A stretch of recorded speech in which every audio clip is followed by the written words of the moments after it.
Respected Principal Dr. James T. Joseph, our Bursar Reverend Father Koshi Chirakrod, the guests of honor Miss Devi Nandana and Miss Ekna Cletus, Vice Principal Mrs. Terin Joseph, my dear teachers and dear friends, a very warm good morning to all of you. Let's begin this auspicious event with a prayer song by Kumari Susan John. ചന്ദമേറിയ പൂവിൻ ശംഖലാഭമാം ശലഭത്തിലും സന്തതം കരതാരിന്നും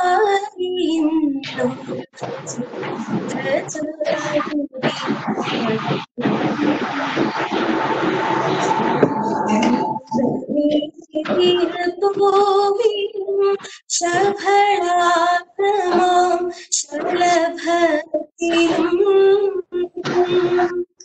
സന്തതം കരതായിന്നൊരു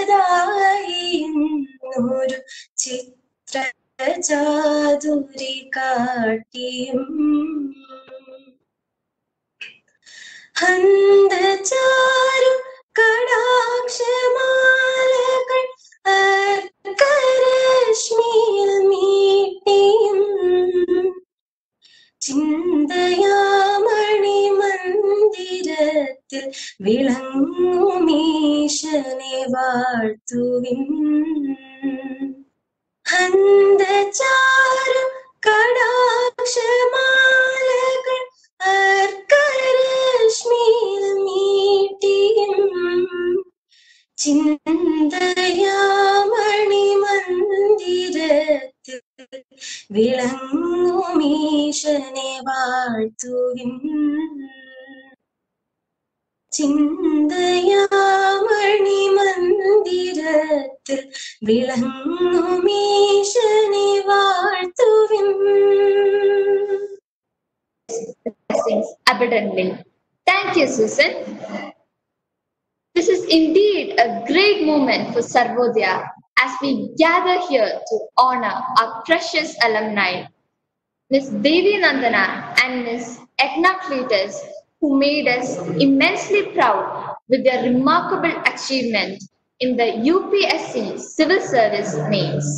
I would like to invite Kumari Tania Sophie Jose to welcome you all to this wonderful gathering. The man who moves a mountain begins by carrying away small stones. A quote by Confucius. Good morning, everyone. As you're well aware, we are in the midst of difficult times that challenges our preconceived notions of community. But thanks to contemporary technology, we have the ability to congregate on this virtual platform. It is a source of delight to me that we are all present here together on this joyous occasion. It is my honor to welcome our alumni in this occasion. First of all, I would be honored to welcome our principal, Dr. James T. Joseph, for granting us the opportunities and enthusiasm needed to move forward. It is my pleasure to welcome our Bursar, Reverend Father Koshi Chirakrod, who have been with us at all times and for being a light shining in our path. I would love to extend my welcome to our Vice Principal, Mrs. Terin Joseph, for acknowledging our every need and granting us the support and love that we need. I take this wonderful opportunity entrusted upon me to welcome our two predecessors who have reached great heights. I would love to welcome Ms. Devi Nandana, a 2012 pass out who secured the 92nd rank for civil service examinations. I also welcome Ms. Ekna Cletus, a 2013 pass out who secured the 220th rank for the same. Their achievements and their presence here today bring great pride and joy to our school, Sarvodaya Vidyalaya. They are with us today to prove to us that perseverance and determination are all that we need to be whatever we want to be, to aim for greater and greater heights. Like their predecessors in our alumni who have joined the ranks of IAS, they personify the value of inspiration to each and every one of us. Let us welcome all the teachers who provide us with constant guidance and care. I would be glad to welcome all the parents attending this session and of course my dear friends who are the gems of Sarvodaya Vidyalaya. Here is to hoping we use this interactive session to listen and draw understanding from our seniors to gain the zeal needed to realize our goals, whatever they may be. As the saying goes, your actions tomorrow are predicated on your choices today. Thank you all. May I now invite our principal, Dr. James T. Joseph, to deliver the presidential address. Respectable Sir, Reverend Father Koshi Cherakarot, Vice Principal Mrs. Stern Joseph, Miss Devi Dandana, Miss Egna Cletus, dear teachers and my dear students. We are all proud that our former students, Miss Devi Dandana and Miss Egna Cletus, have secured high rank in the Civil Service Examination 2020. I congratulate both of them for this great achievement. No doubt, it is a result of their determination and hard work. I could understand that they started preparation with this aim even from their school days. It is very important that you also should have an aim and start working according to that. Remember that your life will be the result of your decisions and your choices. You should bear in mind that no one is coming to save you, and this life of yours is 100% your responsibility. You know that hard work always leads to success, but success demands many sacrifices. Sacrifice of sleep, sacrifice of entertainment, sacrifice of comfort zone, etc. So start working hard from now, from the beginning. C.S. Lewis has rightly said, you can't go back and change the beginning, but you can start where you are and change the ending. You should dream for a bright future. Dreams are free, but it costs so much to make them reality. It takes sweat, determination, and hard work. It requires abstainment from watching unnecessary serials, movies, chatting, etc., which waste your valuable time. If you work hard, you will be confident to appear for examinations. It is true that many students have a kind of anxiety or fear to face examinations. You can be successful only if you conquer this fear. I would like to mention a quote from Dale Carnegie, the author of the famous book, How to Win Friends and Influence People. Inaction breeds doubt and fear. Action breeds confidence and courage. If you want to conquer fear, do not sit at home and think about it. Go out and get busy. Before winding up, let me once again congratulate Devi Nandana and Ignaki Cletus. Thank you all.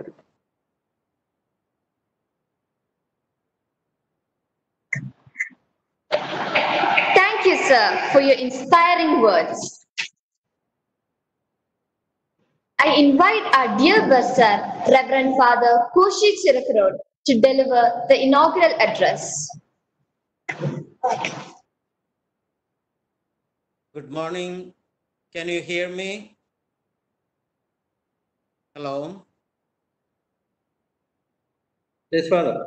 Okay, I'm sorry for the delay. Good morning to you all.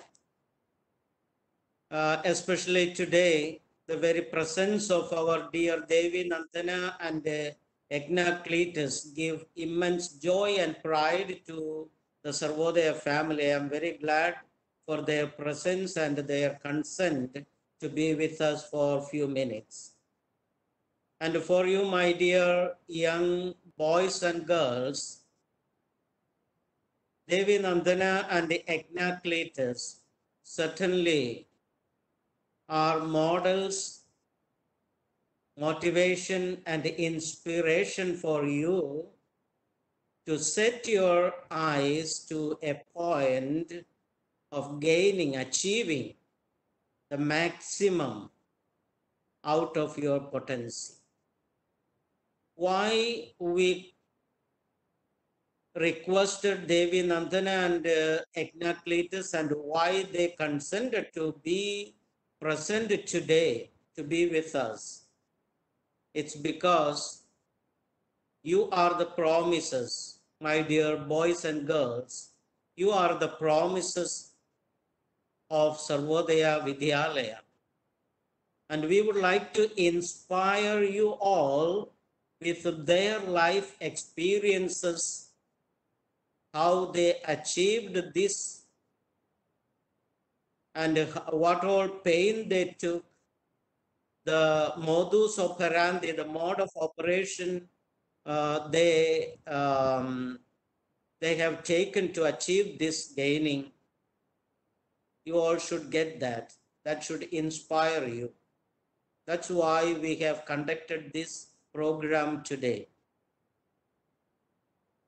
Dear Devi and Egna, we are proud of you and we are very happy that you are with us today, especially with our future promises to instigate them, to motivate them, to inspire them to achieve goals like you gained.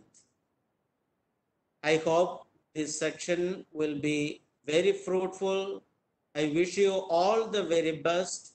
Enjoy this interaction. This may be 1 hour interaction.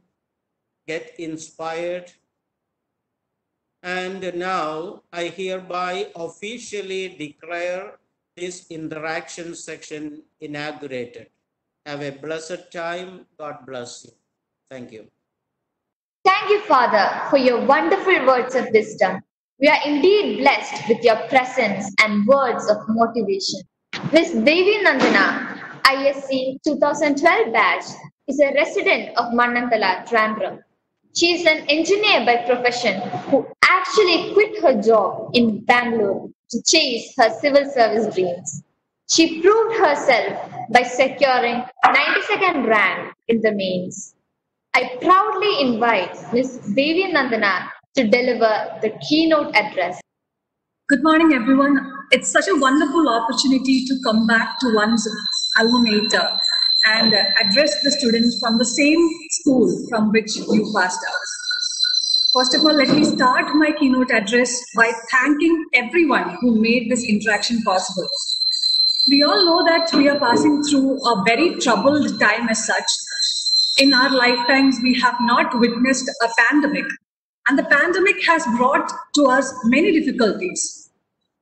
But the human race as such is very resilient. We have overcome all sorts of difficulties and advanced in life.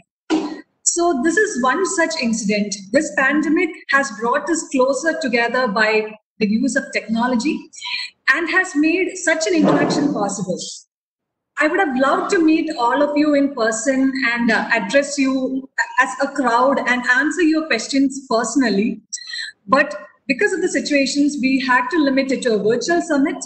But I believe that I'll be able to answer all your questions and give you some tips from my life, which have helped me reach the position that I am in today. So first of all, let me give a small background about myself. To every student of Sarvodaya who is attending this session today, I am just your elder sister, your friend from the same school. I joined Sarvodaya in LKG in 1998 and I completed my education till 12th standard from the same school. I passed out of ISC 12th standard in 2012. And the same year, I got an admission in NIT Calicut. I did a BTech in electrical engineering and I passed out of college in 2016. In 2016 itself, through campus placement, I got placed in Deloitte. Deloitte is a US company and I worked as a business technology analyst with Deloitte for a period of 2 years. So if you ask me why I had such a fast change in career, that is because of the experiences that I have throughout my life. And most importantly, the drive to pursue civil services as an alternate career occurred to me when I was working in Deloitte. I always talk about the importance of friends in life. So one such friend from Deloitte was preparing for this examination. She was preparing for it along with her job and she had given a couple of attempts and she was unable to clear in the beginning. But seeing her work and study together, it was such a motivation for me also to consider civil services. And in the beginning of 2018, I started thinking of quitting my job and preparing for one complete year with utmost dedication so that I'll be able to attend the examination in 2019. So in 2018, beginning around March, I think, I quit my job. I came back to Trivandrum and I told my parents that I wanted to pursue a career in civil services and I'm going to prepare for it. That is the most important thing. When you've made a decision, that too, this is a decision that I made myself. So I had to prepare it with my fullest strength. I had to give it all. So in 2018, I joined an academy in Trivandrum. The name of the academy is Fortune IAS Academy. And in 2018, I started my preparation. And in 2019, I gave my examination. So just before I go into the details of the preparation or the experiences that I've had during the preparation, I would just give a short description of what the exam actually is. Civil service examination to everyone who comes from outside is an enigma. Nobody knows what happens inside the exam. There are so many misconceptions with respect to the exam as well. For example, I've heard so many people say before that this is an examination that requires knowledge of everything under the sun, or that you have to read multiple newspapers and multiple journals, etc., to clear this examination. That is what makes every student or every person who sees it from outside very reluctant to attempt civil services. But civil services is not a test of everything under the sun. There is a prescribed syllabus for the examination. There are reference textbooks which are used by every candidate to write the examination. Also, there is coaching for this kind of examination, which makes it easier for any new candidate or any new aspirant to clear the examination. So the examination basically consists of 3 stages. The first stage is a preliminary exam. Almost 11 lakh applicants, 10 to 11 lakh applicants apply for this examination every year for their candidature for UPSC examination. So the Union Public Service Commission, which is a constitutional body, conducts the examination. And UPSC conducts multiple examinations. For example, combined defense services, medical services. Multiple examinations are conducted by the UPSC. And civil services examination is one such examination that is conducted by Union Public Service Commission. And the only eligibility for your candidature in the UPSC civil service examination is a degree. You must have completed an undergraduate program. You should be a graduate and you should have been at least 21 years of age. These are only 2 conditions for you to compete in this examination. So every year, almost 10 to 11 lakh applicants apply for a candidature in the Union Public Service Commission Civil Service Examination. And the first round of the examination is a prelims test. Prelims test is a multiple choice entrance examination. There will be 100 questions and it has two parts. One examination will be in the morning and the next will be in the evening, afternoon. So in the morning, you will have a general studies examination. It will have multiple topics in it, starting from Indian polity, economy, science and technology, ecology and environment, history, geography, civics. So many topics will be there in the morning. And in the evening, you will have maths and English proficiency. We call it CSAT or Civil Service Aptitude Test. These are the two parts of the preliminary examination. CSAT is a qualifying examination. That means if you get above a particular pass cut-off marks, then you will qualify for evaluation of the general studies paper. So only if you clear the cutoff in CSAT, which is the aptitude paper, will you be able to attend the general studies paper. I mean, will your general studies paper be corrected? So even if I give both the general studies paper and the CSAT paper, my preliminary general studies will only be counted if I clear the CSAT cutoff. So once my CSAT cutoff is cleared, it's around 67 marks. Once that is cleared, my general studies paper will be taken for evaluation. And there is individual cutoff for different categories, general category, OBC, scheduled caste, scheduled tribe. So the categories, different categories are there and there are individual cutoffs for each of these categories. And if you clear this cutoff, you advance to the second stage of the examination, which is mains. Now, I told you in the beginning itself that almost 11 lakh people apply for the preliminary examination. But only around 11,000 people or around 10,000 to 11,000 people go into the main stage. So the preliminary examination can be considered as a stage of filtration. A lot of people, a huge portion of the people will be filtered out by the preliminary examination. And the marks of the preliminary examination won't be considered for your final ranking. It is only a step of filtration. So after the preliminary examination, you advance into the mains. And if you ask me, the most decisive phase of this entrance examination is the mains examination. There are 9 papers, of which 7 are common to everyone, and 2 papers are regarding your optional subject. Each aspirant has to pick one optional subject. For example, my optional subject was Malayalam literature, and EGNA's was political science and international relations. So each candidate has to choose one optional subject, and there will be 2 papers from that optional subject. And the rest of the papers are general to everyone. This is the pattern of the civil service mains examination. And a cumulative scoring of all these papers will be taken, except 1 or 2 examinations which are qualifying, which is test your English and regional language proficiency. Otherwise, all the other subjects are counted for the final marking. And from the mains, in which around 11,000 people have given, around 2,500 people go into the interview stage. And interview, as you know, is a person-to-person interaction. You will be speaking to a board of eminent civil service officers who are mostly retired civil servants. For example, my board member had retired as the chairman, as the chief secretary of Jammu and Kashmir. So he is a person almost 65 to 70 years old, and he would be the person you would be talking to. And there will be a couple of other board members as well. So around 5 people, and you will be speaking to them. They'll ask you questions regarding your background, regarding the courses that you have completed, regarding your state, regarding your work life. If you have worked in some firm, then they would ask you about your work experiences. So instead of being a question answer session, it's more like a personality test. Even UPSC calls it a personality test. It's just people like us who call it interview.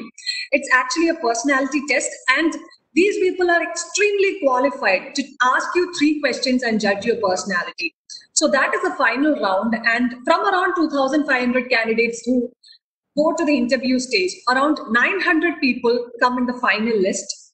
And from these 900 people, different appointments are made. For example, maybe 150 people will go to IAS.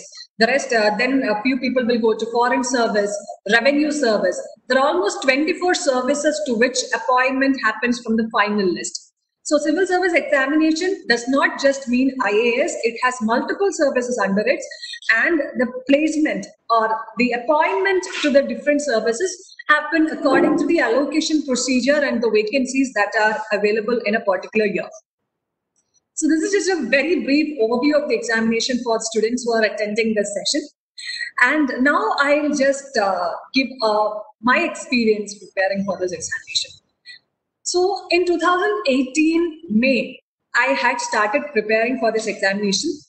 I was very much concerned about the financial implications of preparing for an examination like the Union Public Service Commission's CSE, because it is the coaching that is associated with it, the materials, the mentorship, everything is expensive when it comes to civil service preparation. Most of you have heard of the coaching in Delhi. Delhi is considered to be the mecca of civil service aspirants. And initially when I came to Trivandrum, I had inquired with some of my friends in Delhi and I asked them about the civil service coaching environment in Delhi. And then they told me that for just the prelims and mains preparation, it comes to around 1.5 lakhs. I was pretty shocked because I was not ready to handle or take up such a financial weight in the beginning of the preparation, because this is just for my coaching. I'll have to find money for my accommodation. I'll have to find money for food. I'll have to find money for the expenses that I'll incur if I go to Delhi. So it is during this time that I started thinking of taking coaching in Trivandrum itself, because first I could be at home. So when you're at your home, you have a very comforting environment because your mother, your father, your sisters, I have 2 sisters. So the environment would be a little more better and less stressful if I were at home. So I decided that I'll take up coaching from Trivandrum itself so that I can stay at home and have good food and have all the other comfort that is associated with home. Second, I started thinking of some way in which I can handle the expenses that are associated with civil service coaching. So in Kerala, in Trivandrum, there are many academies that run scholarship programs for promising candidates. So I was very fortunate to secure a scholarship in this academy, Fortune IAS Academy. So all my expense which that is associated with coaching was covered in that. I got 100% scholarship in their annual scholarship test. So I was extremely happy when I secured that, and I joined in June for their prelims cum mains batch. And once I started preparing, it was a completely different environment. I would never say that I completely cut off from social life or I was very reclusive, sitting in my room studying all the time. But what I focused on right from the beginning was maintaining a balance in my preparation. I always tell my juniors who ask me for tips for clearing this examination that to clear this examination, it's very important to follow 3 H's. First H stands for being happy, second stands for being healthy, and third stands for being honest. Only if you're happy, healthy, and honest will you be able to give your fullest to preparing for this examination. So when we talk of being happy and healthy, that would mean both physical and mental happiness. So I took care of myself. My parents also did a lot to give me nutritious food.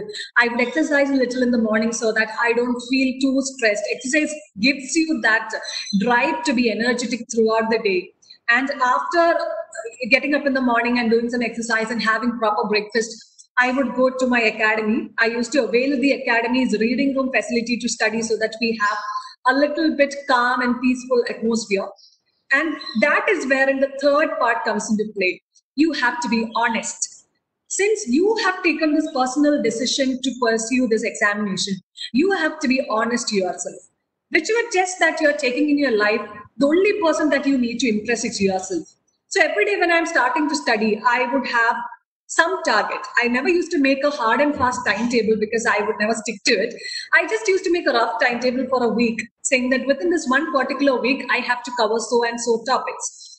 So once that was made, after every single day, I used to ask myself, did I be honest to myself today? Did I prepare to my fullest? Whatever I planned for today, have I been able to accomplish it? So every day that question was asked to myself. And then I would think, okay, no, this today I have not prepared very well. Today I was very lazy, or today I didn't have a good mood. Today I was not sick. So these arguments would come to my mind. Sometimes I would feel very happy with my preparation. I would thank myself for being so motivated and hardworking throughout that one particular day. So every particular day was a day of self-evaluation and realization. And it's also a feedback mechanism. If you commit one mistake a particular day, you register that in your mind and you make sure that you don't commit the same mistake the next day. So throughout my preparation, my greatest competition was with myself. Every day, I just wanted to be cooler than the previous day. I just wanted to be better than what I was the day before. So that has been the single most important decision that I had taken in my 1 year of preparation, which helped me attain this goal pretty quickly. And another very important thing is asking for help and respecting teachers and your mentors. I have always realized the importance of teachers. To be very frank, some of my best and inspirational moments were with the teachers that I've had. Starting from LKG onwards, I have had wonderful teachers from school. It would be very wrong to take names, but still I have had certain teachers who have instilled confidence in me. For example, when we were in small classes, we used to have our English teacher, her name was Annie Thomas, Mrs. Annie Thomas. She always used to have class quizzes. There used to be a boys versus girls quiz in the class. And every day we would be competing, especially when it's boys versus girls, you're very competitive. The girls have to win. Because I'm speaking for myself, I've always wanted the girls to win. So she would ask us questions and then we would be very competitive to answer them. And that is a kind of competition that has stayed with me throughout.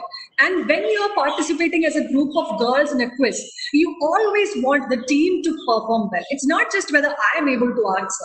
The entire team has to perform well for us to win it. So that is another thing that I carried into my preparation. There always used to be a group of friends who used to prepare together. So I always tell people that what is better than the feeling of winning? If there is anything better than feeling of winning, it is always the feeling of winning together. So from my study group, 2 other people cleared the exam this year. One is Sapna Nasruddin, rank 45, and another person is Mrudul Darshan, her rank is 622. So it was very happy to see both of them win the exam together with me. And another important thing is the need for discipline, which I already spoke of.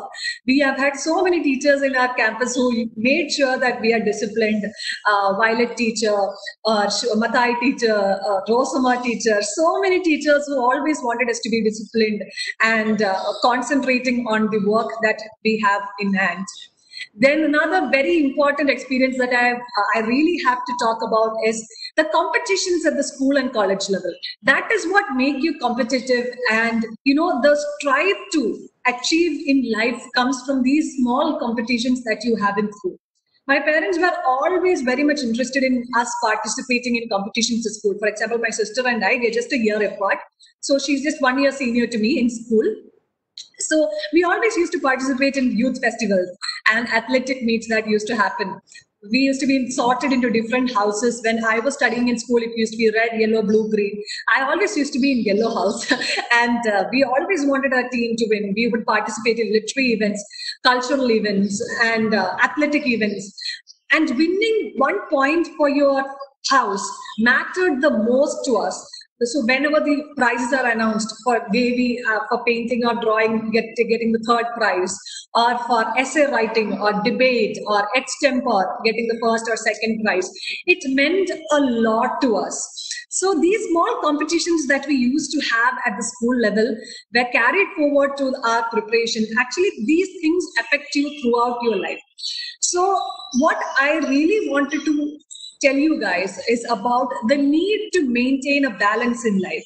If you just study throughout your schooling, then you really won't be able to understand what kind of person you truly are, what your talents actually are, how you can use these multi-dimensional talents that you have into anything that you want to achieve. Civil service examination is mostly a studying examination. It's an academic test. But even then, there is a final step called the personality test or interview where your personality is assessed. So what is your personality? It is what you actually are as a person and what models your personality. It is the schooling environment, the friendships that you make from here, the teachers that teach you here. I was actually very glad to find two of my class teachers here today, Binu sir from 5th standard and Terran teacher who was my class teacher in 10th standard. So, it is always looking back to our members, our family from school, who have been a part of your success from a very small age. From 5th standard, 6th standard, 7th standard, we all grow every single year. And these are the people who have been with you throughout your journey. And another person is Beena Anthony teacher, who was my class teacher in 8th standard. And she used to call me even during my preparation time and ask me how my preparation is going. She used to call me to her house to have food.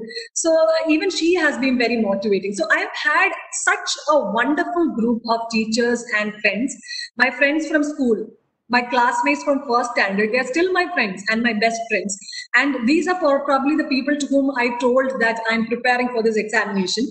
And they have been very supportive of my ambitions. These are the people who want you to grow and are very happy when you attain even a small success.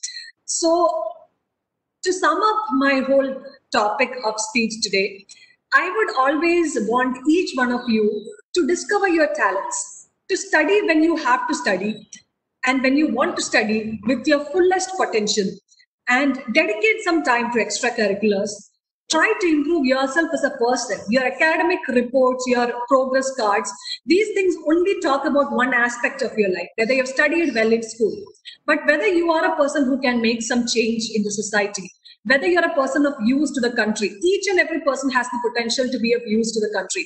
And the need and the ability of each such person has to be harnessed for the nation to progress.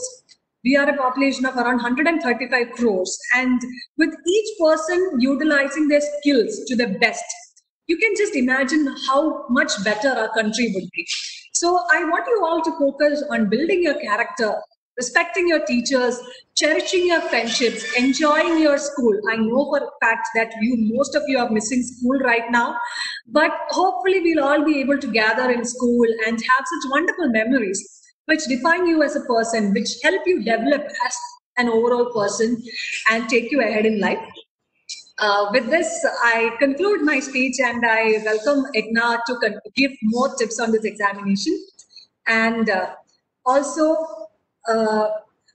I missed about a particular person.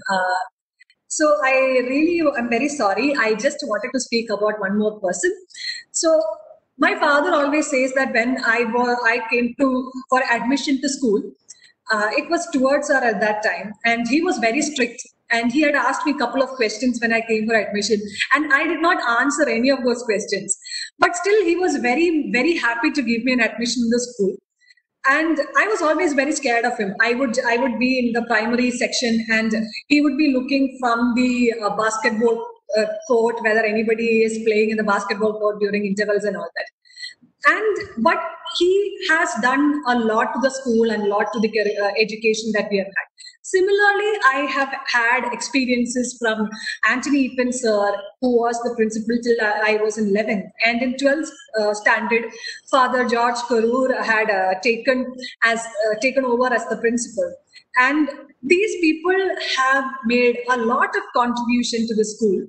And it was such a nice experience talking to all of them and hearing from them, hearing valuable lessons from them. In fact, I remember I had this close interaction with Karur sir during my 12th, when I had gone with a couple of my friends, the school leaders, for organizing a certain event in school. And that time I had spoken to him in close quarters. Actually, I had just 1 year to interact with him. But during that particular interaction, he was very much interested in the events that we were organizing. He was very much interested in how we had planned the entire event. we always need principals like them to take the school forward and for the school to advance from one step to another. Today, when I drove into Maravani's Vidyanagar, I was thinking of the time when I joined the school and the changes that have come to the school, both when it comes to teaching and learning as well as infrastructure. And I was just marveling at the study environment that we have created for the children. Because for children, it's just not the classroom experience, it's the entire experience of the educational institution that helps them develop to their fullest. And having such a nice classroom atmosphere in such greenery and such big playgrounds where we always used to go when we have free periods and all, it has been one of the best memories of my childhood. And I thank each of these principals for their contributions. And I would also like to thank Dr. James Joseph, who is the current principal of Sarvodaya Vidyalaya, for the initiatives that he is taking and for inviting me today and for being extremely kind and motivating towards me and recognizing my contribution to the school. I would like to conclude my words and invite Egna to take over and continue on the tips and tricks that she has used to advance and secure such an amazing rank this year. Thank you, everyone. I'll meet you at the question and answer interaction.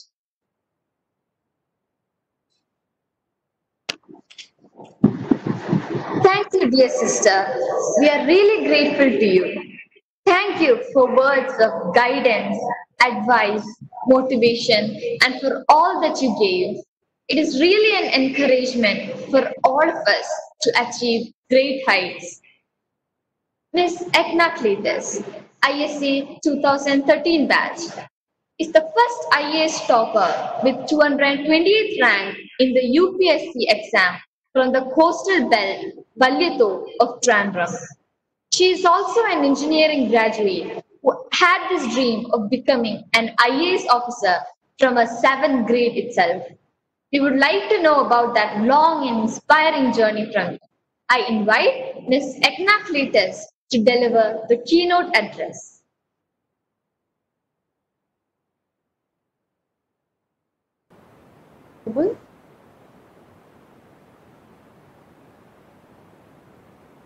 Thank you, Tanya, for welcoming me.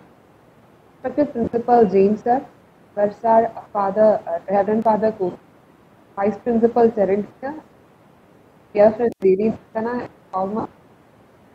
I feel very happy to meet. At least I could see our teachers and some of that as Devi, the pandemic has separated us, but the technology has united us, connected us in a different way. Now, when I am sitting here and attending the session, while each was talking, I was really missing the assembly and other gatherings we used to have at our auditorium. So I still remember the days when we used to stand in the morning in the auditorium for the assembly.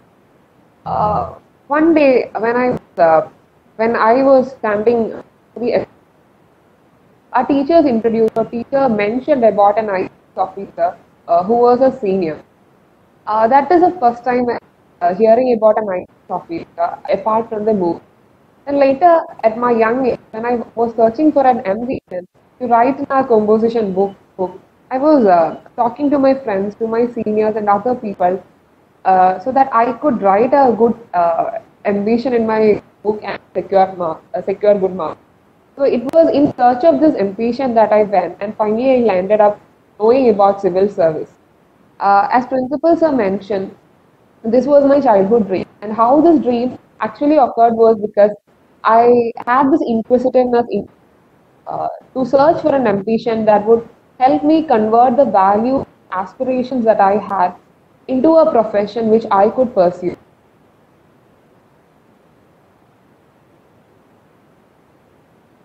So it was in my 6th standard and 7th standard time, getting this idea about civil service. I was very not so confident to talk about it to people. When parents ask or when I am pretty confident to write about it in my composition book. But if teachers ask, I was not confident to say that I wanted to be a civil servant. Now the reason why I was not confident was because I came from a middle class family. I was average in my studies. So I was always doubtful whether I will be able to secure it.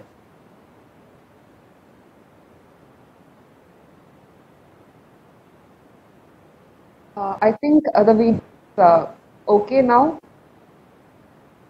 So I was very doubtful and I was not at all confident to tell to my friends, teachers, and my family that I wanted to be a civil servant. So what I used to do in my childhood was when someone asked me what I wanted to be, although I will write I want to be a civil servant, I used to tell them that I want to be a part of an organization, or I want to involve myself in social service. Now, how this idea came within me is what really helped me, what kept me motivated throughout my journey to uh, what motivated me towards achieving this. I think my audio and video is clear. My voice is a bit broken because I was continuously taking class. Is it fine now?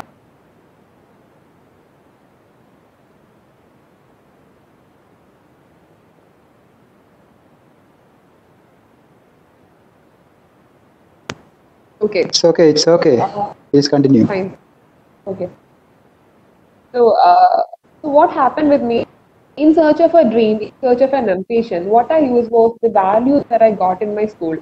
If you can think, if you can just brainstorm for a minute, you can actually list down some values that Sarvodaya is inculcating in each one of.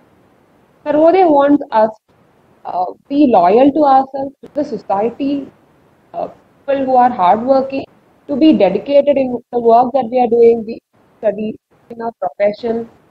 Then Sarvodaya also demands us to be inquisitive. Inquisitive as in Sarvodaya always develop the curiosity within us. So it is the value and the empathy that school inculcated in that made me go for this profession of civil service. Now, Devi explained about the pattern of this examination, how many people are writing this examination, lakhs of people enroll it. But you know, last year only 896 people was able to clear this examination. So the examination is not very easy, but if you really want to clear this examination, if you're very serious about it, you will put your efforts in the right manner and that will actually help you clear it. Now, this is my second attempt. Unlike Devi cleared in the first attempt. This is my second attempt. So, after schooling from Sarvodaya, I passed out in 2013 as Canadian American. I joined Lal Bahadur Shastri Institute of Technology for Women. So, it is a women's college. It is the first women's college in Kerala. When I moved to LBS, when I got admission there, I was not very happy. Because since I'm from Sarvodaya, I wanted to either get into a very good engineering college, government engineering college like NIT, or otherwise I wanted to continue in Basilius College, not Basilius College. So when I got admission in LBS, my friends were actually telling me, you should be happy that you got admission in a government college because that will give you a lot of freedom. But for me, and they were pointing out to the fact that Mar Basilius College is very disciplined, the students are not getting any freedom and all. So, being from Sarvodaya, I didn't feel that being disciplined atmosphere would be a challenge for me. So, when I moved to LBS College, it is in Trivandrum, to LBS College, although I was very sad in the first week. But then, the opportunities that a women's college offered me actually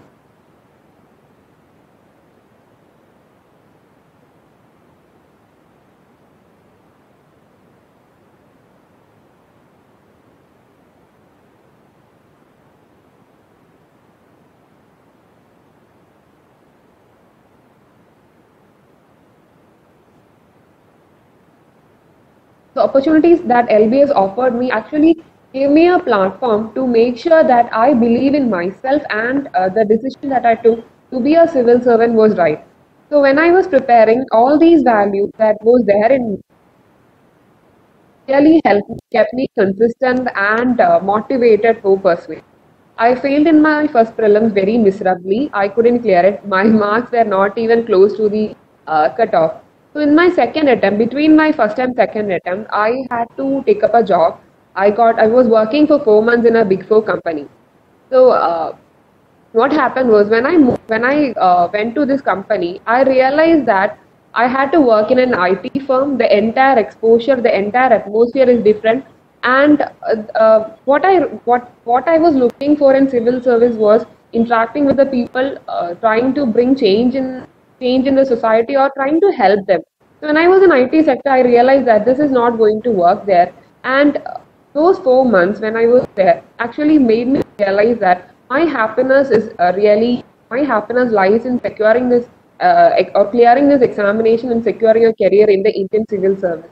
So this 4 months actually made me a person who value time, value resources. So after working for the 4 months, I came to my academy. Devi and me prepared together. So when I returned to the institute where I was preparing, I was a bit changed person. I realized the importance of time. I realized the importance of resources. So I put the best use of my time and resources. So as I already mentioned, I was an average in my study. So I also know that I'm not very good in memorizing facts and all. But this examination actually demands you to know a lot of things, which is mentioned in the syllabus and all. So what I used to do was I made sure that there is a particular way of clearing this examination. That is, you have to be consistent. You should know the demand of the examination. You should be aware about your strength and weakness. If you are able to understand all these things, then and if you are able to put that into practice and into application, you'll be able to clear. So I made sure that I'll be consistent in my preparation. Being uh, uh, being an average person, I also realized that I have to make sure that I'll put in my effort in a right manner. I used to be very hardworking, but I make sure that my hard work doesn't go in vain. I identify the right things to learn, that is be working very smartly. So I put my hard work and I was very consistent in my preparation. I never took a break. So this actually helped me, build small steps and finally help me clear this examination. What I want to tell to my juniors what I want to tell to my juniors is this thing. Our school is giving us a lot of opportunities and make use of it. Inculcate the right values that you want in your life. Maybe you would be doubting whether you would be having a dream. You may not have an ambition, but do not worry about it. 10th standard, 11th standard, it's no problem if you do not have a dream and all. But make sure that you understand those things which you want to achieve. Stick on to your values, stick on to the values that school is giving us or inculcating in us. Develop the right attitude which you want to clear this examination and also to lead a good life. And if you are able to do this thing and make sure that you keep yourself accountable, if whatever happens in life, you cannot blame it on other people. If you succeed, it is your hard work plus the support of other people. So make yourself responsible to yourself. If you keep yourself responsible and being responsible to ourselves is a key thing which we require to clear this examination or to lead a good life. So make sure that you are responsible to yourself, accountable to yourself. Inculcate good values. School will give you an enabling environment. Please make use of it and try to convert and project it to a career which will help you get that satisfaction. That is what I want to tell you. I'm not going in detail because Devi has already explained about the pattern of the examination, her journey and all. I'll meet you in the question and answer session. Thank you.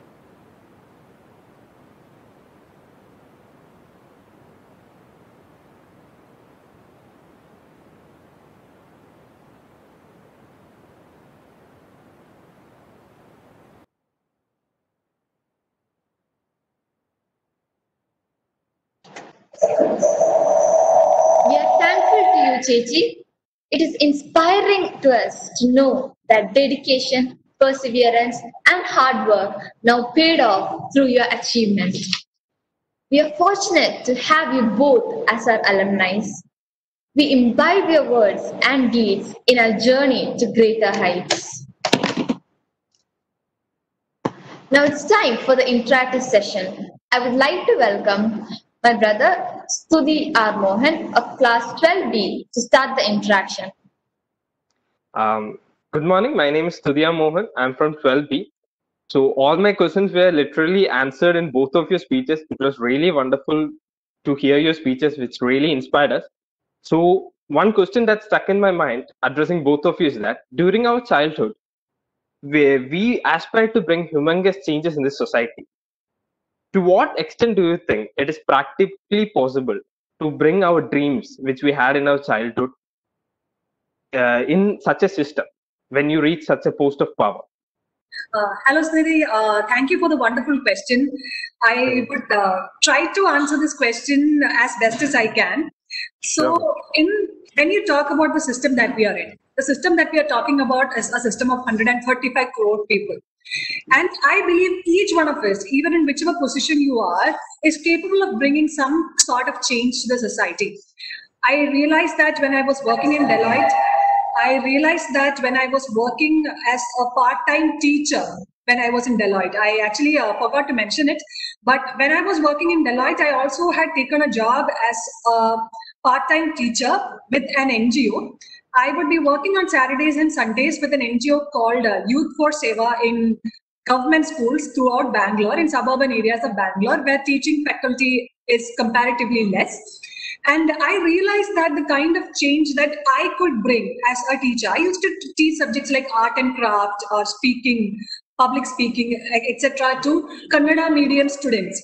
So even then I felt that I could make a lot of change, because after every class I would get a feedback that, okay, so and so things that you did in the class on that particular day has enabled the students to grow. So I believe there is a lot of change that each person can bring from whichever service that you are giving.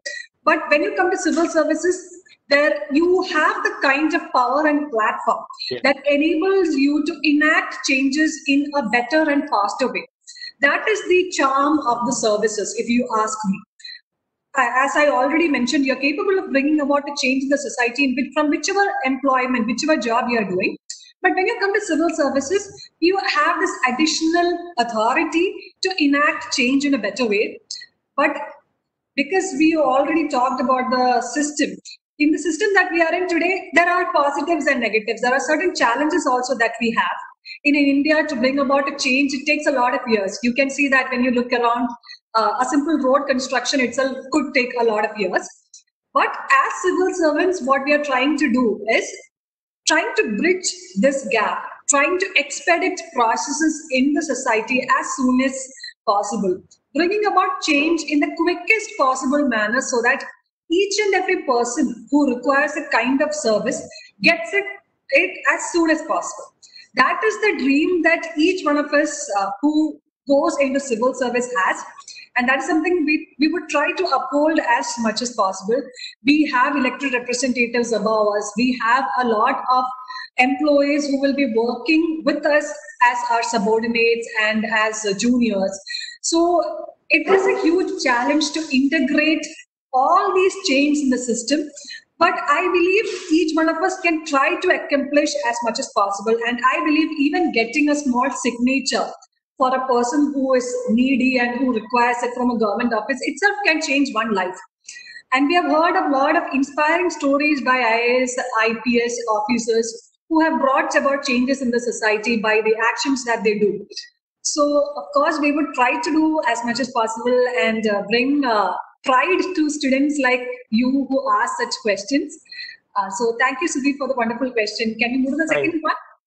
Thank you, ma'am. That's all my questions, actually. That's all I wanted to ask. Ma'am, sorry, my second question would be, I just had the question. So my second question is, it's not easy to aspire for IAS. How did you manage to keep up the consistency and motivation during the preparation? You said you were at home, you went to the coaching classes, but you need to have a certain level of passion, or you need to have a certain level of motivation to keep up with all the stress and the preparations you needed for this. So how did you manage to keep up with this? Edna, will you be taking the question? Okay, I'll do it. Hi, Stuti. Thank you for the question. Hi, ma'am. And for this, answering this question, different for me, for Devi, or for any other student, the source of their motivation, how they keep themselves consistent will be different. In my case, it was my childhood dream, as I mentioned earlier, and I didn't reveal it to anyone. It was only after, my college and only after getting placement and all, I told my parents that I want to clear civil service. So no one actually supported me. So I had to face a lot of adversity. I had to face a lot of objection. So once I overcame that, when I had to go and convince them, I realized that taking this decision is not very easy, and taking it forward is also not easy. So understanding that actually will make us more stronger. Then second thing is that, see, when you are in civil service, when you want to clear civil service or a tough exam like this, no one can actually force it. The decision has to come from within you. Then only you can actually pursue it continuously. Because for Devi cleared in first attempt, I cleared in second attempt. There are so many people who cleared in their last attempt, like sixth attempt, fourth attempt, and all. So it requires you to find source and motivation from within you. You have to find that. Now, how you can keep yourself, or what happened with me was that I told you I had to face a lot of objection when I wanted to clear this examination, when I wanted to pursue. So I made sure that I keep myself responsible and accountable to myself, because I realized that if I fail, the only person who had to blame is me. There is a Buddha's quote: if no one saves us, no one can, and no one may. We ourselves must walk our path. So if you realize that we are the only person who is there to keep us motivated, and who is the one who is responsible, then that will automatically come. And in my case, what actually helped me motivated and kept me consistent was understanding the fact that it is possible for average people to clear this examination. It is possible examination. Only thing you require is determination. If you are determined, dedicated, consistent, and hard work, you can do it. So believe in yourself that you are able to do. So I had this belief that I can clear it. So when I was scoring poor in my TESE mark, or when I was not doing pretty good, I was sure that UPSC examination is demanding people like me, or average people. So this belief was there, and that that belief actually helped me convert it. So have that grit, Malayalathil parayanengil vashi undavuka. Have that grit, and also make sure that you keep yourself accountable and responsible to yourself. That will actually help you keep yourself motivated and consistent throughout the preparation. Thank you, ma'am. Very inspiring. Thank you. Now, I would like to invite Priya Nair of 12B to ask her question. Good morning, ma'am. I'm Priya. I'm from class 12. Your words were indeed motivating that made me realize that this pandemic was not an excuse to procrastinate my studies and goals. So, moving to my question, as a woman in a male-dominated society, what kind of obstacles or challenges do you expect? Okay, ma'am. As a woman in a male-dominated society, so what are obstacles or challenges do you expect to face? Okay, got your question. Thank you, Priya, for the question. I mentioned you that I studied in LBS college, right? Now, LBS is first women's engineering college, and I told you that when I was moving from a co-education system to women's college, I was very apprehensive and sad. So, thing is that you will have to face a lot of challenges. Maybe it is because of the society will think that we females are inferior, we are weaker and all. But in reality, there is nothing like that. See, when we were preparing from our academy, most of the people who cleared were women. So it is something which is possible if we have the confidence to do. And when you're talking about challenges, see, there are a lot of challenges that you see in a society. Like there is absence of security. People will not give the due respect that we should be getting. So all these challenges would be there, but in reality, if we are ready to face it, and if we believe that these challenges are there, and if we give them some importance to it, we will not be able to overcome it. So my answer to the question would be, there would be challenges, because the way the society would be thinking is different. The society would be thinking that women are inferior, women are not having the strength, they are weaker and all, they will not be able to do a lot of things. But what you have to do is make sure that you believe in yourself, make sure that you will be able to overcome all these challenges, and you will be able to do it. I think, Devi, if you have any more points, can you add it? Because I don't believe that we have to think too much about the challenges and work on it. Yes, I would like to add just one This is my request to parents of girls who are attending this session today. Can 1 minute? I'm just doing some info. Okay. So my request to the parents of all girls and all the girls attending this session today is that when you try to achieve something in your life, especially for girls in a country like India, there would be a lot of challenges that they face. But when I started preparing for the civil service examinations, I did not have that many apprehensions in my mind because my parents had always taught us to be independent in life. That is one thing that I would request all parents of children in this discussion to pay attention to when they bring up their girls as well. I'm very sure that parents already know this because we are trying to build an equal society here. There are so many movements, especially feminist movements that are there in the society, which try to give women the right to choose, the right to enjoy rights that are available to man and woman alike. But sometimes we feel that in the society, the rules are different for men and women. And the only way we can bridge that gap of difference in rules is by making girls believe that they are independent. They are capable of choosing what they want to do in life. For example, my sister, she works in the Indian Army. She works as a doctor and she works in Kargil. Whenever we say this to somebody, they are always very shocked.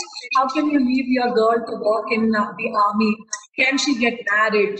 Will she be facing difficulties of army life? As I told you, she is in Kashmir now. Ladakh. The district is Ladakh right now. And she's now in Ladakh, and there are a lot of difficulties that she's facing, especially with we always already know about the international situation with respect to China and Pakistan, our two neighboring countries. So there are a lot of difficulties that she is facing. But my parents gave her the right to pursue, gave her the freedom to pursue what she wanted in life. And this starts from a very small age. For example, from 7th standard onwards, my parents would let us go to the tuition classes on ourselves. We would catch the bus from Manantala and go to the nearby tuition classes. We would go to the grocery to buy things that are required for our house. When we reached 18 years of age, my mother was very much adamant that both of us secure driving licenses so that if at all we want to go somewhere, we don't have to rely on somebody else to drive us there. Or if we are in a very difficult situation, you want to escape from there, you can take your car and leave. So, these are the very small things that in everyday life build you as a woman and make you realize that there isn't actually anything that you cannot do. And this is the same thing that happens in UPSC preparation as well. The society puts a lot of restrictions on women, but I have seen myself and my friends, especially Ekna and all, traveling from the near Shankamugam beach every day for class. She was in the same academy as I was. And going back alone, pursuing each and every step alone, taking decisions alone, as she already mentioned, and as told you, this was our individual decision to pursue civil services. We didn't really have to ask for our parents' concurrence. It was our dream. It was my dream to pursue civil services. So there would be challenges that come in your way as dangers when you go out in the society, as the society wanting you to get married or wanting you to start a family without even achieving your dreams. There will always be such challenges. But what I would want to tell the girls, the boys, as well as the parents of both girls and boys attending the session today, is that there isn't much of a difference. There is absolutely no difference between women and men when it comes to achieving their dreams and pursuing challenges, because challenges are there for both, also for men as well. And we really do not have to see one sex as weaker and the other sex as superior. We have to give equal opportunities to everyone and equal environment and ecosystem for all of us to grow together. Growing together should be our motto. And I hope you will be able to achieve your dreams as well, Priya. Thank you for the wonderful question. Let's move to the next. Now it is the turn of Ms. Anamika A. Kamath of class 12B to ask the question. So good morning. My name is Anamika and I am in class 12B. I am pursuing computer science. First of all, I would like to thank both of you for your speeches and for participating in this event. We have learned so much about this entire procedure from you guys. I have two questions. My first question is that how can I develop my knowledge about current affairs? And is there anything to keep in mind while reading newspapers? Because we are always being told that for UPSC preparation, we need to have a really big knowledge about current affairs, and that newspapers and news channels are the best way to garner information about this. But is there like this thing is really vast, right? So how can I, like, what should I keep in mind while reading newspapers and what to look out for? Okay, Anamika. So that is a very important question that you asked right now, because the biggest demand of the civil service examination is keeping abreast with current affairs. So when we started preparation, our academy or our mentors used to say that you need to give ample importance to current affairs and make sure that you know what is of current relevance. Each and every topic in the syllabus. As I already told you, UPSC has a prescribed syllabus for civil service examinations, and each and every entry in the syllabus can be mapped to an event of current importance. So there are so many options for civil service aspirants to pursue current affairs. First and the most important and the easiest, most easily accessible repository of current affairs would be the newspaper. So when I was in school, I never really had a very good newspaper reading habit. I just used to read the headlines and just understand what's happening. Or in the evening when I reach home, we used to watch the 7 o'clock news on TV, something of that sort. But for the actual UPSC examination, you need to concentrate a lot on current affairs. As in, it is not enough if you know the headlines. You need to know the details of every single thing that happens. But as you already said, current affairs is vast. So how do you read the newspaper is a very important question. I really wouldn't ask you guys to go into other current affairs sources. For example, different academies come out with their compilations, etc. for civil service aspirants. That you need to follow only when you start preparation 1 year before the examination.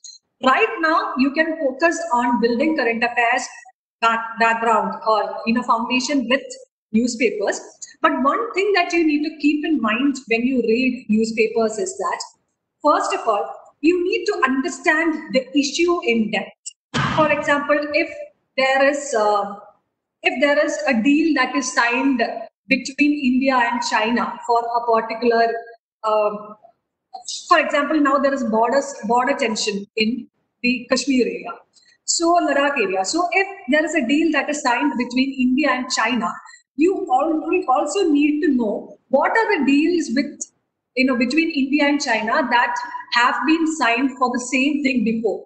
We speak about agreements in 1993, 1996. So there are agreements like that. So you need to have a timeline of that issue in your mind. So when you see that in the newspaper, you could always Google about it. You all have electronic gadgets, you have your phones. So you could actually go ahead and read what are the relations between India and China. So it gives you a background about the thing that you're reading in the newspaper.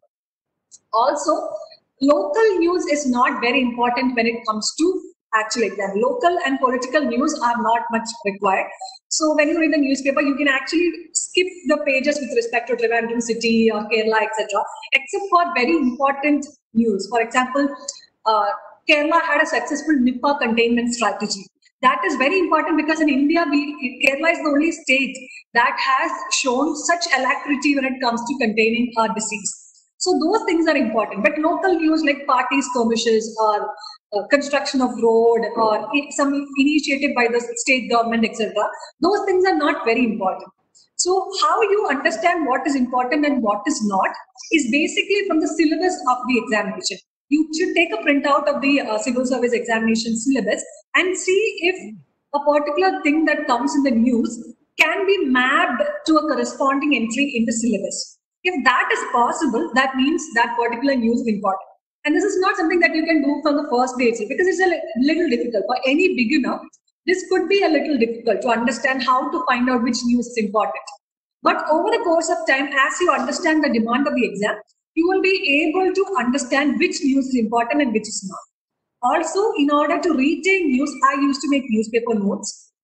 When I say newspaper notes, I used to take down news in very small, crisp point format so that I can revise it. And every month I used to revise my notes. For example, by the end of January, on January 31st, I would take 2 days to revise my January current affairs. Similarly, after February, March, I used to revise my current affairs so that it stays in my mind. For a competitive examination like UPSC Civil Service Examination, it is very much important to revise and recollect so that you can reproduce in the actual examination. So I used to maintain notes, and I used to maintain handwritten notes, but if you have a laptop, you can have a soft copy of notes also, so that if there is a soft copy, it's easy to organize. Otherwise, your notes will be in different notebooks. So you can actually maintain a Word document and write down everything. You can share good pictures, etc., so that when you write the actual examination, you can use diagrams. And in UPSC Civil Service Examination, there is an essay paper that we have. And essay paper is like pure English essay. 2 essays will be there. You have to write it. So for that, I used to collect good sentences from the editorial newspaper. In the editorial, very knowledgeable people would write on issues of current relevance. And from that, I used to collect good sentences so that I can use it in the actual essay. So these are some of the things that you can use. And if any person believes that they are not comfortable with speaking in the English language, one thing that I would advise you to do is to read the newspaper aloud. I used to do this when I was in school because I was very keen on participating in debating and extempore competitions. So I used to sit in my room and I used to read the news aloud. And sometimes I used to read it to my mother. So over the course of time, you develop this good vocabulary, good speaking skills. You can speak without many fillers. So that is also something you can combine with your current affairs preparation. I hope I have answered your question, Ramika. Thank you. Thank you. I have one more question. It is that is pursuing a degree in a humanities subject provide an added advantage to UPSC preparation? I know that from today, I know that both of you were engineers who pursued subjects in engineering. But I wanted to know if you have pursued a humanities subject or a degree in a humanities subject, would that have gave you a sort of an advantage? See, I would want Ekna also to add to my point. So I will just tell you what comes to my mind regarding the pursuing a degree in humanities. So there are both pros and cons of doing a science graduation. Okay, and when I say cons, they are not actually huge. Huge cons. They are just small challenges that come with taking science. Similarly, there are challenges that come with taking humanities. So first, let me talk to you why people choose humanities as their 11th and 12th, thinking that it will help in UPSC. So as I told you, in UPSC Civil Service Examination, we have to choose one optional subject. Mine was Malayalam Literature and Igna's was Political Science and International Relations. Now, when you choose a humanities subject, many of the humanities undergraduate courses like sociology, political science, economics, all these subjects are available as optional subjects in the civil service examination. So there is a list of optionals and you can only choose from those. But let me also tell you that engineering subjects are also there in the list of optionals. For example, electrical engineering, in which I did my undergraduate course, is there. Mechanical engineering is there in the list. Similarly, physics, chemistry, zoology, all these subjects are there. But people take these humanities subjects so that it will help them, their undergraduate course will help them when it comes to the actual optional. And there is a consistency when it comes to scoring with respect to humanities optionals. Humanities optionals every year has a reasonably good score. Like people don't score very low. There are some options. For example, if you take maths, there are chances that you will score extremely high. For example, if you get all the questions correct in a maths exam, there is no way they can reduce your marks. But at the same time, if you do not get the answer right, step marks are very less. So your final score will be affected. It's not like in school wherein if you do not get the final answer, you will only lose 1 or 1.5 marks. You might lose a lot of marks in the actual maths examination. So there is a certain, there is actually some danger when it comes to taking such subjects as the optional subject. That is the only reason why students tend to opt for humanities as their undergraduate program. But let me tell you something, people who are not from humanities background, science students, for example, can also take optional subjects like sociology and political science, etc. when they are preparing, as you can clearly see from EGNA. Even I have studied only Malayalam till 10th standard, but I had taken that as my optional. And I would have scored pretty decently to get a rank of 92. So that means in the 1 year of your preparation, you can actually cover humanities optional, even though you are not a humanities student. And taking the science subject will actually helps you in some areas. For example, both in the prelims and mains, you have subjects like science and technology. And for students who are not from science background, they will have to learn it again. For people like you or for people like me, it wouldn't be that difficult because we already know the basics of science. Especially if you are in ISC, you would have learned everything in detail. So if they ask you, I have never prepared for science and technology. Even for mains or prelims, I'm not prepared for science and technology. I've read only very little.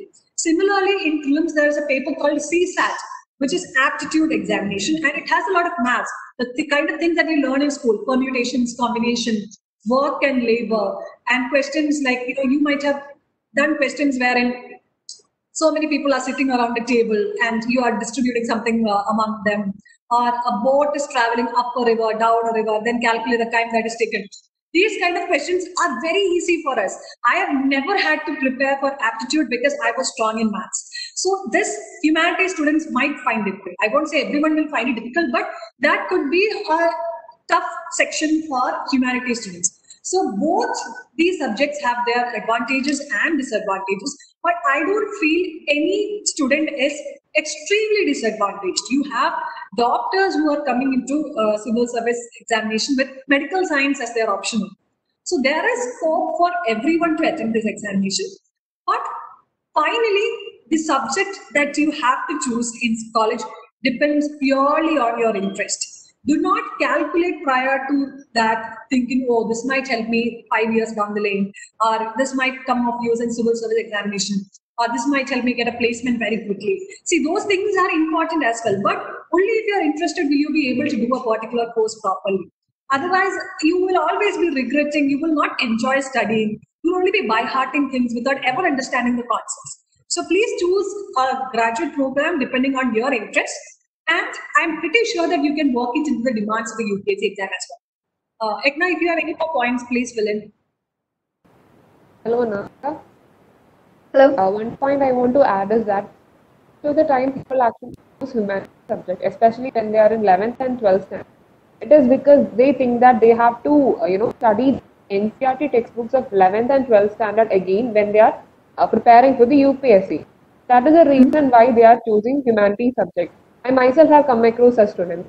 See, these subjects, especially this history, geography, polity, all that you study in the 11th and 12th standard, requires hardly like 2 weeks of time to study again when you are preparing for UPSC.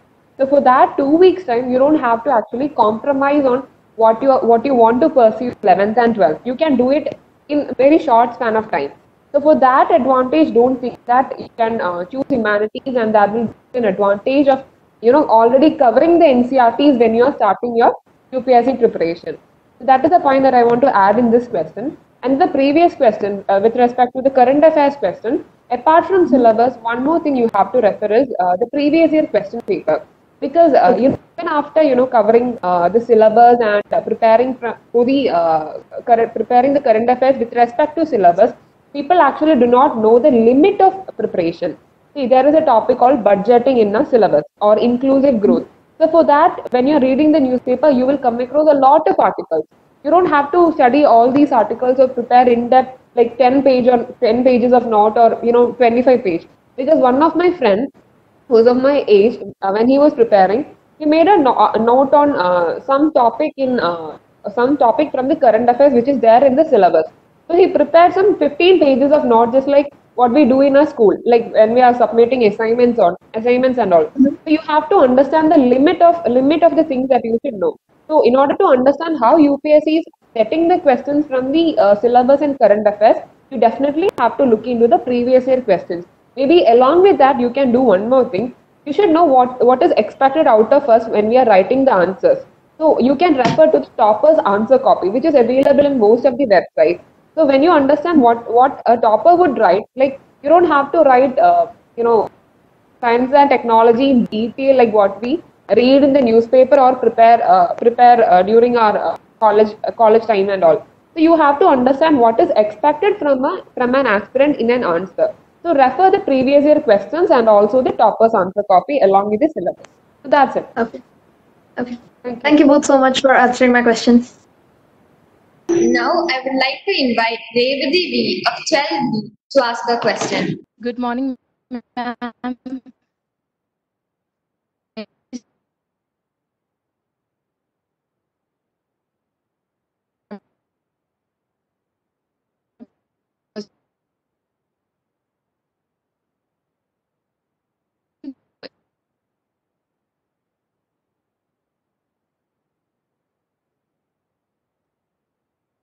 Question is from your point of view, qualities that a civil servant. Integrity. Integrity is the first quality that you have. It is not based on the priority order that I'm going to tell you, but it is based on what I remember now.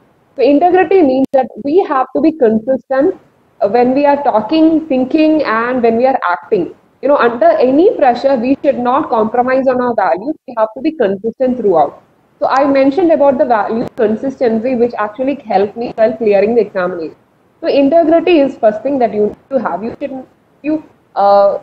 you believe that you have to be a hardworking person, you have to be hardworking all the time. You cannot take a break on the weekends, go and enjoy. So, like one problem that we see among aspirants is that there will be, serious civil service aspirants from Monday to Friday, and on Saturday and Sunday they will not be aspirants anymore. So you have to you have to maintain high levels of integrity. Second quality is objectivity. By objectivity, what I mean is that you should have an objective. You should know what you are aiming, and you should not compromise it on anything. See, in my case, I told you I had to work for 4 months in between. Even after realizing that I want to pursue civil service as my career and I want to work for it. So you cannot, put your legs in two boards. You cannot choose a career in IT, continue with that, and also go for civil service. You can balance it, but thing is, when you have one objective, stick with it. Do not actually compromise. You have black, have white. You can choose between two colors, but you do not choose a gray color in between. Have the objectivity, and also when you're taking a decision, your decision should be backed by reason. It shouldn't be emotional. You should understand what is expected out of the examination. You should realize that and go for it. So objectivity is one quality that you have to pursue throughout your life and for this examination. Then another quality is hardworking. See, when you're listening to talkers and all, we used to talk about smart work. See, smart work for me is hard work plus smartness. These days, what happens is that when we are saying about smart work, people think that, okay, that hardness or, you're spending 8 hours per day, that is not required for this examination. That spending 8 hours of day for the preparation or that hard working is required. And when you're working, you should make sure that you're working smartly. Devi mentioned about syllabus. Unless and until you know what is mentioned in the syllabus, if you're reading the newspaper, even if after reading 5-6 newspapers, you will not get anything. So you have to work smartly. You have to look into the syllabus. You have to look into the previous year question paper, and all your decisions should be based on that. So you have to be hardworking. Another thing that I want to tell you is you should have a right attitude. It can be right attitude towards the examination and right attitude towards your life. See, clearing this examination is not the end of our life. We can survive even without clearing this examination. And you do not have to see this examination as very tough. You'll not be able to make it. So many people come to civil service preparation thinking that, okay, this examination might require 4 years of preparation. So they will have some 4-year plan or 5-year plan. So if we are thinking that way and preparing, we will never clear the examination. So you have to have the right attitude. People can clear this examination the first attempt, and so should I. I should also be preparing for this exam that manner. So right attitude is another quality. Then another thing that I already mentioned, which I again want to repeat, is be accountable to yourself. Accountability means responsibility, and also you should be answerable. See, when I was preparing, one of my hobbies is going to restaurants and trying out new food. So during my first attempt time, after we have examination on Saturday. So after Saturday examination, Saturday test, I used to go to restaurant, try new food items, take a break on that day. So later on, what I realized that I'm wasting a lot of time going to restaurant, trying food, posting the photos on Instagram and all. So you have to understand, you have to, make yourself responsible for wasting the time on that. You don't have to give an answer to your parents, but you have to at least give an answer to yourself. You cannot cheat yourself. one of my friends often tell me, you cannot cheat yourself and clear this examination. If you have taken a decision, you have to make sure that you are the only person who is answerable. So if we make ourselves accountable, answerable, and if you are ready to take responsibility of your life, you'll be able to clear it. So these are certain values which you have to inculcate in yourself. And with respect to civil servant, this is again the quality that UPSC is asking. Now, one another quality which civil servants need to possess is empathy. There was a question: what humongous change we want to bring in the society? See, we do not have to bring humongous change, big change. That is not demanded. Let us make our system more humane. Let us make our system, pro-poor. There are a lot of poor people. There are so many needy. They are not able to assess the system. They are not able to assess the government. So let us make the system pro-poor and let us work with a lot of empathy towards the poor people, because you see a lot of poor people who are not able to approach the government or approach the required authorities, because they have a fear factor within them that if we approach the government may refuse to help us, or they have some sort of anxiety, fear and all. So we have to inculcate that empathy in ourselves. So if we are able to inculcate these values even during our preparation, see, if we behave like a civil servant, these values are required for civil servant. Once you clear the examination, when we go to Labasana for training, we will actually train us to develop these values in ourselves. So before preparation itself, if you are able to develop these qualities and behave in this manner, that will help you in your life and also help you clear this examination. So these values, there is no bifurcation. Like before civil service, you do not need to possess this value, and after civil service only you need to develop this value. There is no bifurcation like that. So from now onwards, you can actually inculcate these values within you. That will help you clear this examination and also lead a good life. So that is it. Maybe any other point you want to add? Thank you, Ekna. I think you have covered almost every point that is there. So with everyone's permission, let's go to the next question. So my next question is to Devinanda ma'am. From your point of view, what drawbacks have you felt in the current system, and what changes would you like to implement as you are a policy maker now? So that is actually a very big, very small question, but the answer to that would be very big. But I would just touch on very fundamental things that I find to be lacking in the system right now. First of all, as Ekna mentioned, our system is very skewed against the poor, the needy. Almost 80% of our population living in India right now would be living in certain form of poverty. When I talk about poverty, it's not just monetary poverty. I'm talking about poverty in terms of access to education, access to health, access to clean environment. These are all different types of poverty, because finally that makes you poor overall. That wouldn't. What is poverty exactly? Poverty is exactly anything that prevents you from attaining your fullest potential. So I believe our system has to change a lot in order to accommodate the needs of different sorts of poor people. And the role of each and every civil servant would be to advance the interests of the poorest of the society, so that some change can come to them. We have always, tried to implement changes from the bottom up level. When you talk about bottom up, we are actually speaking about development at the lowermost rung, which gets carried on to the higher levels. But unfortunately, what we are seeing right now is a top-down approach. Even though we are aiming at a bottom-up change, we are seeing a top-down implementation. Those people who are at the top, the richest or the wealthiest section, keeps getting richer and wealthier, but those at the bottom, they get poorer and poorer. So that is something we really have to change. And another very important thing is we have to keep abreast with technology and science. And as a country, we have been technologically poor for a very long period of time.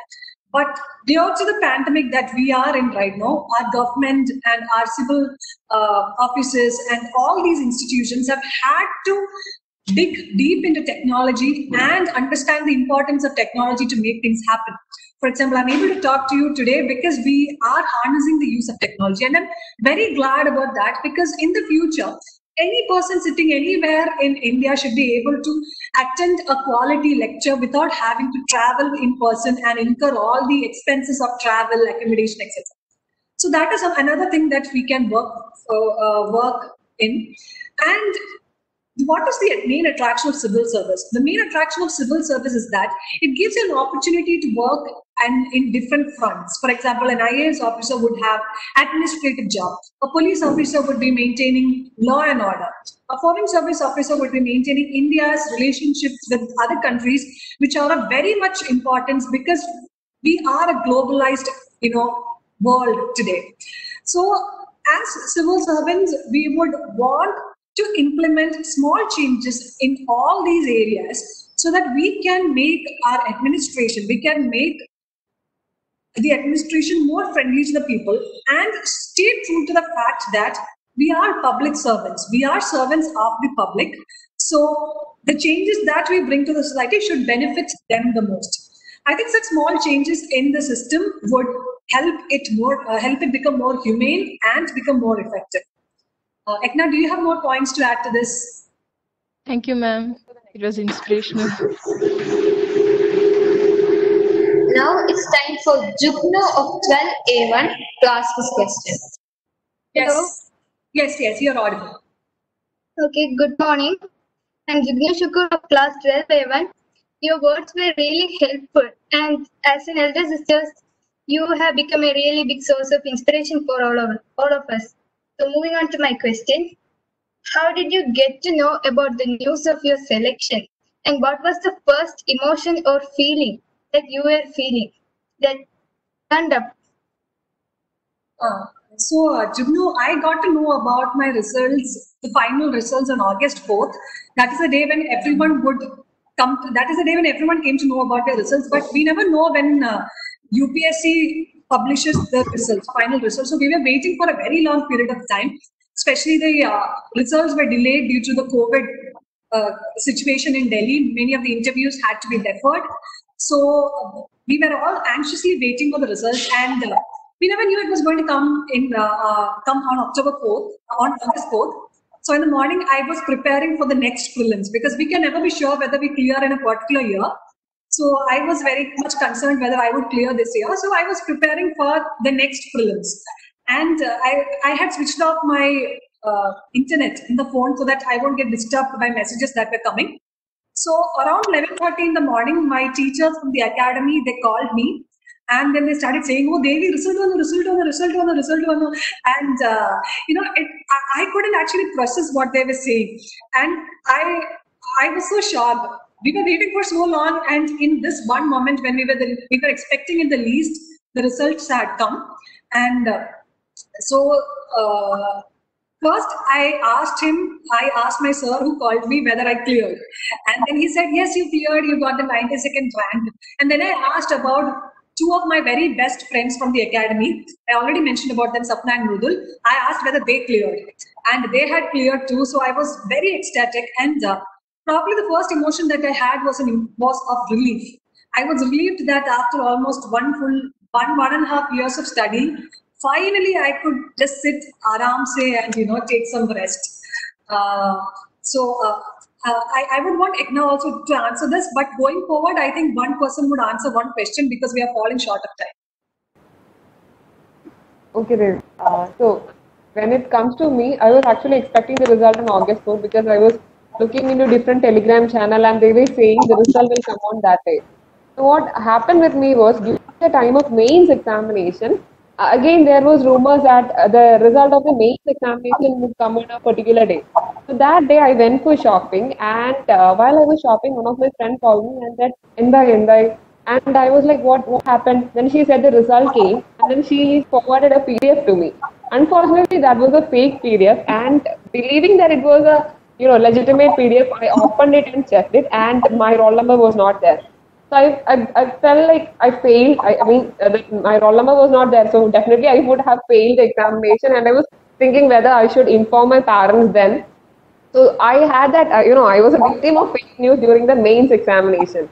And when we were waiting for the result of the UPSC, final interview result, I was thinking definitely a fake PDF would come, and only after that the real result would be announced.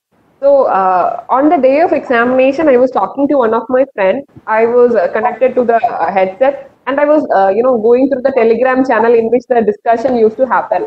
And suddenly a PDF came. I opened it and I told him that okay, this is not the original result. You have to understand they will be sending the someone would create a fake PDF and would upload it. So I told him, see, this is not going to be the true result. Do not open it. Please wait. They would probably declare the result by the afternoon. And I opened it and see my name was there, 228 rank. But I told him, see, you don't have to believe. Then my sister came, my mother was there, and I told him, see, this is a fake PDF. You don't have to believe. And I was waiting for some time. Then suddenly, I started getting so many calls, and they said, Ekna, come on, stop believing that it is the original result. And my sister came and showed that the result on the official website. That is how I came to know the result. And just like Devi said, for every aspirant, the first emotion would be relief, because this examination would demand you to put a lot of effort, and that actually, it's so much pressure on us. And also you would go through a lot of anxiety issue when you are waiting for the result. So for me, again, the emotion was the same as what Devi said. It was a complete relief. That's it. Thank you so much. Thank you so much. Now it's time for Sarah Lisa Binoy of 10F to ask her question. Good morning, ma'am. My question is, nowadays there are many IAS coaching centers for school students. Is it necessary to enroll oneself for such preparations?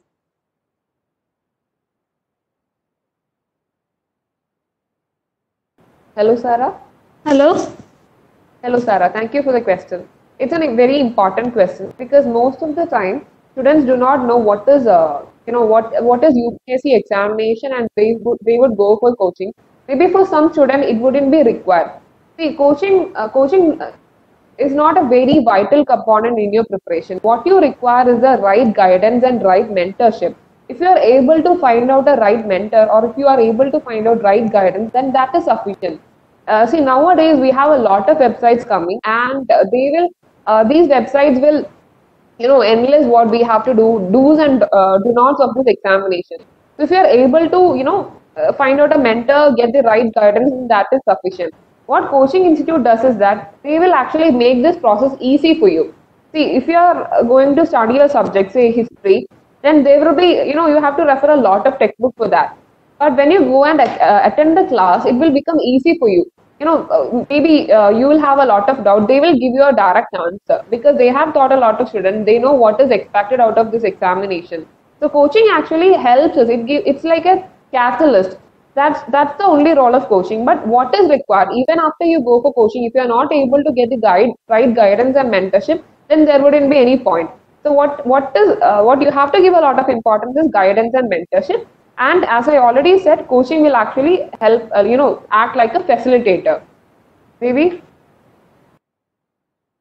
I don't have any points to add. I think we should go to the next question. We have fallen short of time. Thank you, ma'am. Now I invite Dia Mary Clement of 10F to ask her.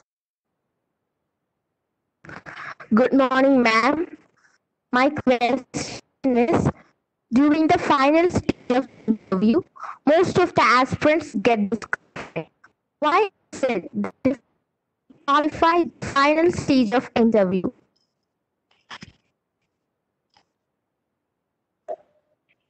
Okay, Ekna, can I answer this question? Okay, so I'll try to answer this as quickly as possible.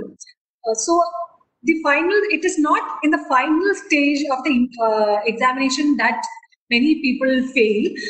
First of all, if you do not find your name in the final list, it could either be due to poor performance in the mains or poor performance in the interview. So anybody who clears the mains cutoff will go to the interview. But that doesn't mean that you will clear for sure, because if your mains marks is just a little above the cutoff, then you stand a chance of not finding your name in the final list unless you perform extremely well in the interview. And even sometimes if you score the maximum marks in the interview, you might not make it to the final list if your mains mark is just above the cutoff. So that is why I asked everybody to concentrate very well on the mains, because if you score really well in the mains, you might have some leverage when it comes to the interview section.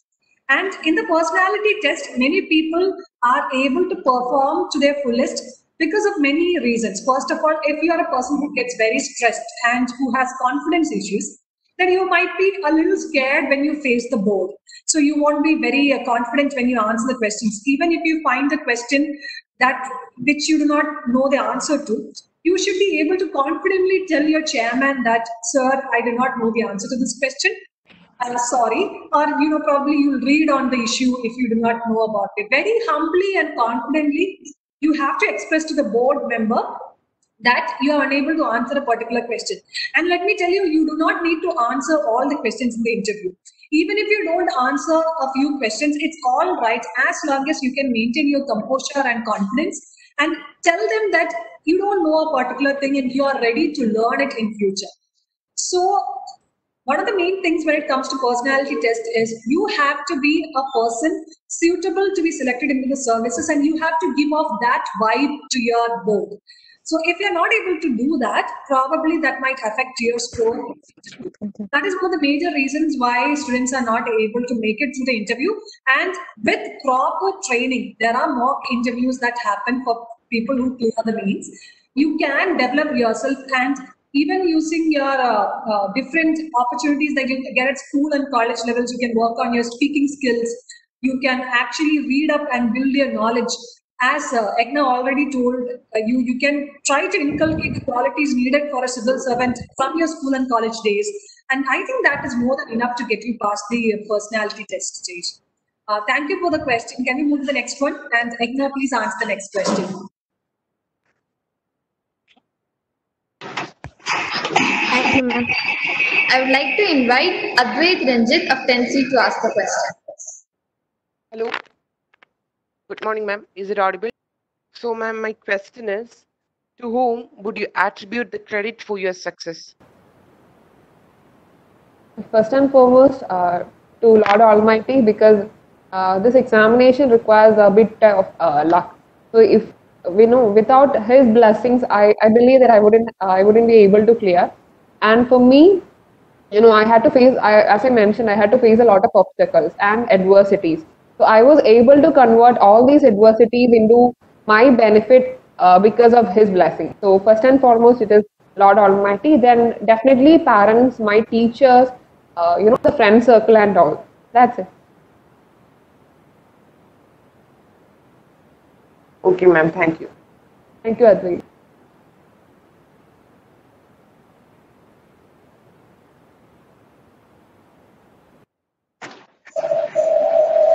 I would like to invite Namita Pillai of 11A2 to ask the question.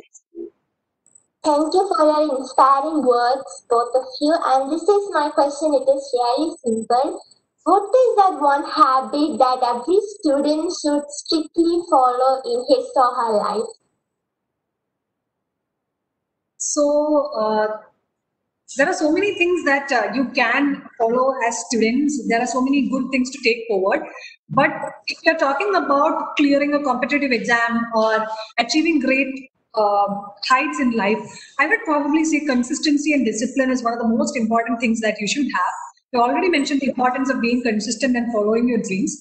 And when I say that, it also means even if you have temporary setbacks, at some stage you fail or you're not able to prove your worth, do not ever think that you are worthless or you're not up to it. Please keep self-motivating and take the guidance of people who can help you clear the examination or clear any obstacle in life, and have faith in yourself and follow a disciplined and honest lifestyle so that whatever target that you set for yourself, you'll be able to achieve it. Thank you. Thank you. Now I would like to invite Ushasri of 10B to ask her question. Good morning, ma'am. Your words are very inspirable. I am Ushasri SA from class 10B. First of all, I show gratitude to our principal teachers for giving me a great opportunity to share this valuable platform. I have one question to ask you. Shall I, ma'am? Yes, please. What according to you should be educational reforms society should undergo to compete with challenges in future? Egna, are you taking this question? I'll try to answer this question. Thank you, Shishri, for this question. See, after independence, what our education system required was affordability and accessibility. So many students were not able to go to schools. Schools were not there, in all the villages and all. So after education, after independence, our requirement was accessibility. We need schools, we need teachers, we need study material. So that was it. And afterwards, what happened was, a lot of people were living under poverty. So for them, this education should be affordable. So these two things we were able to actually achieve. Amending and after implementing our laws and all. Currently, our requirement is to make our education system more efficient and updated. See, we are studying those textbooks and those, our syllabus is actually outdated. Most of the time, most of the curriculum, we would come across saying our syllabus is outdated. So what we have to do is we have to update our syllabus and we have to make sure that we are providing quality education. Education alone doesn't, will not actually help anyone. We have to make sure that we are providing quality education and, instead of focusing on marks, we have to focus on the outcome. What change happened in the student after teaching him? That is something we have to focus. So let us, I'll restrict to these few points. Update our syllabus, update our curriculum, because now currently we are going to approach artificial intelligence and such technology. So we have to make sure that our system, education system, is updated. Secondly, we have to make sure this efficiency component is there. That is, we have to focus upon quality. That's it. Ushasri, thank you for the question. Now, I would like to invite Abhirami J. Subhash of 11A1 to ask the last question.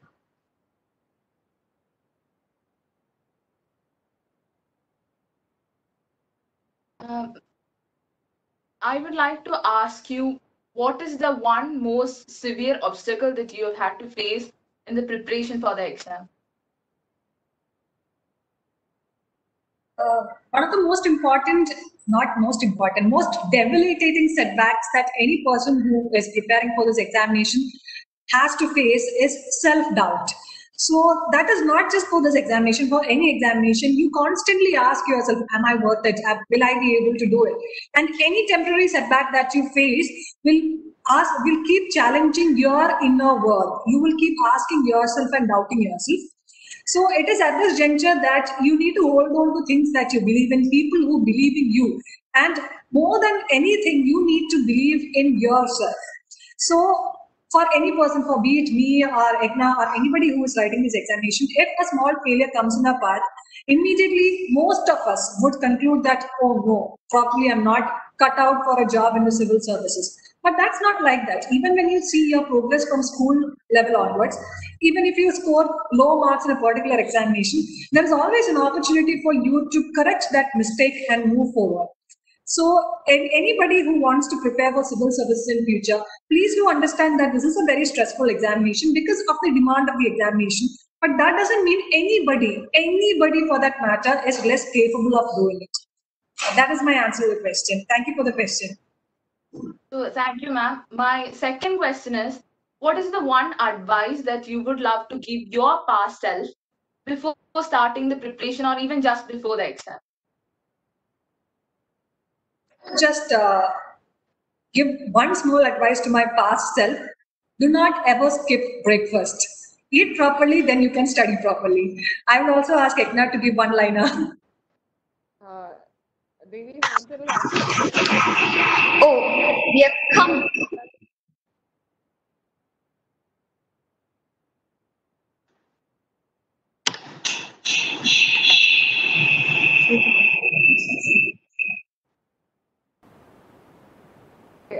I'm even in my case, during my first attempt, I used to skip breakfast, thinking that would save time, and I was too lazy to, wake up in the morning, get ready, go to breakfast table and have it.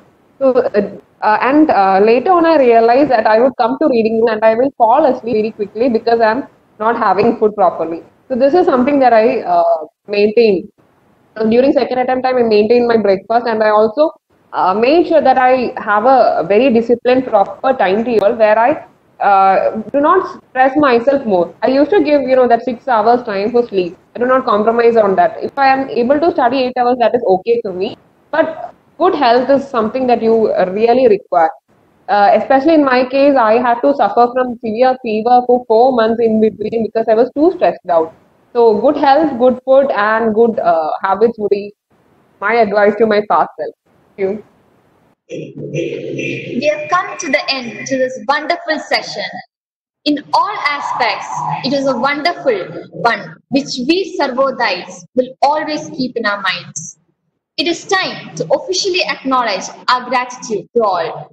I would like to invite Kumari Naksha Avini to deliver the vote of thanks.